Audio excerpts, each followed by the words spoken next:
From CBS News Bay Area, this is the Morning Edition. Thank you for joining us this morning. It's Wednesday, December 27th. Let's get started.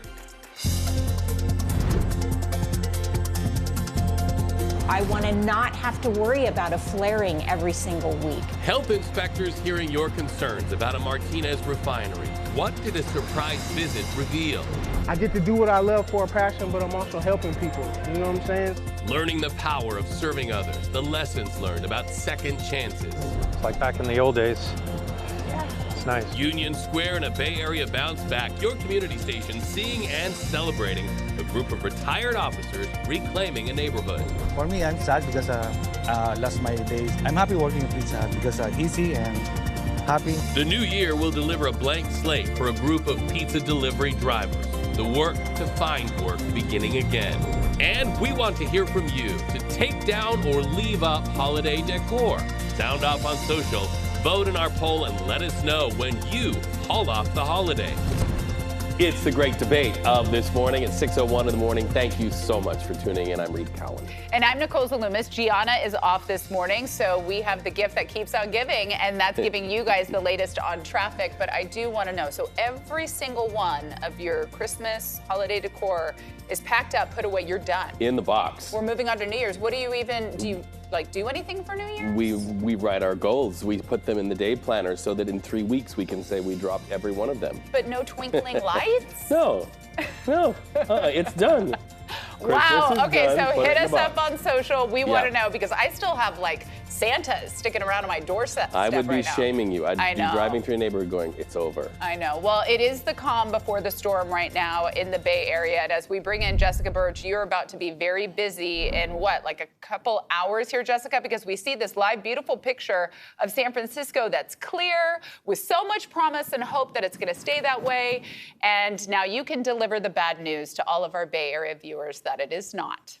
Bad news, good news. I don't know how you want to put it. I kind of like the rain, but yes, it is going to cause some issues out there, especially just when it comes to the inconvenience of the rain, right? Driving on the roads when it's slick, it's never fun here in the Bay Area. And do people really know how to drive in the rain anywhere in the States? I'm not just saying the Bay Area, I'm talking about anywhere. But let's take a quick look at what's going on right now this morning, starting off with our forecast throughout the Bay Area. I'm joking. I know Bay Area residents know how to drive, depending on where we live. Let's take a quick look down into the Santa Clara Valley, upper 40s, lower 50s this morning near Los Gatos and San Jose, waking up with clear conditions at the surface level. It's a little bit cloudier down near there. It's a lot more clear at the Bay Bridge, where this is a live look behind me from our rooftop cam in San Francisco at 50 degrees right now.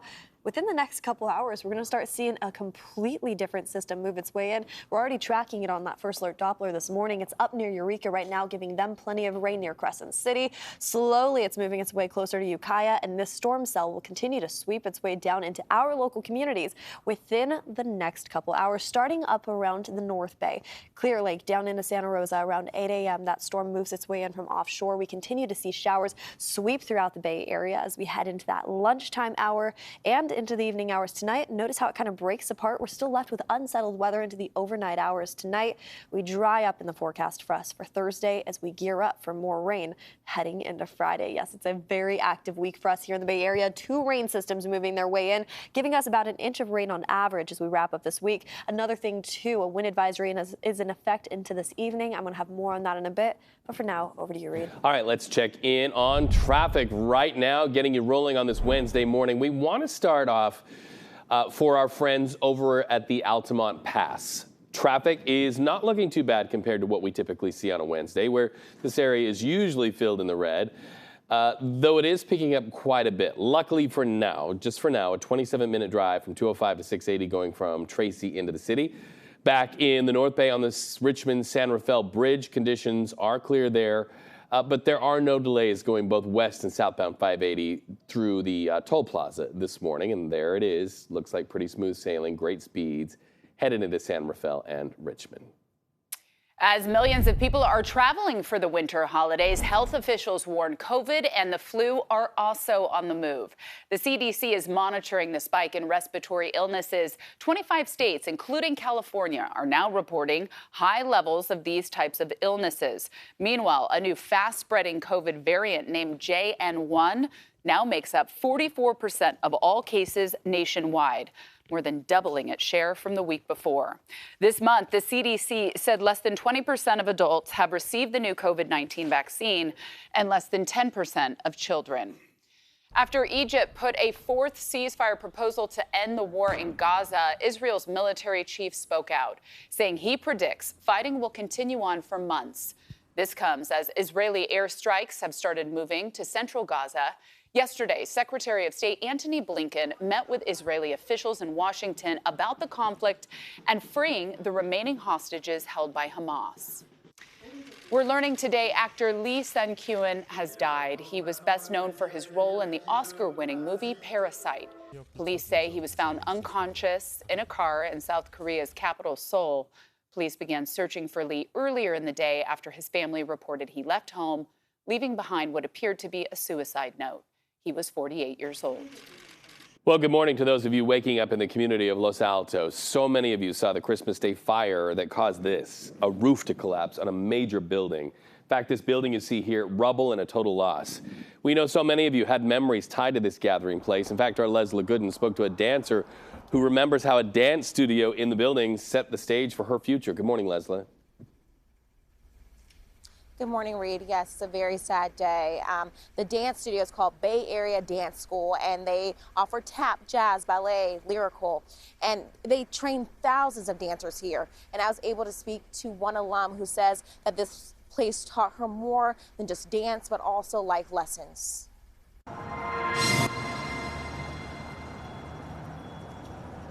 Katie is currently a junior at Stanford, where she dances for 3 different groups on campus. Anne is an alum of the Bay Area Dance School in Los Altos. Like, it's a one-room studio. It's small, but it was our home, so it's definitely a little devastating to see. Early Christmas morning, around 4:45 a.m., a 3-alarm fire erupted in the commercial building where the dance studio is located, leaving it destroyed. Not to let myself fall apart immediately, because I was like, I need to stay strong. Like, so many are feeling the effects of this. I really need to do something actionable here.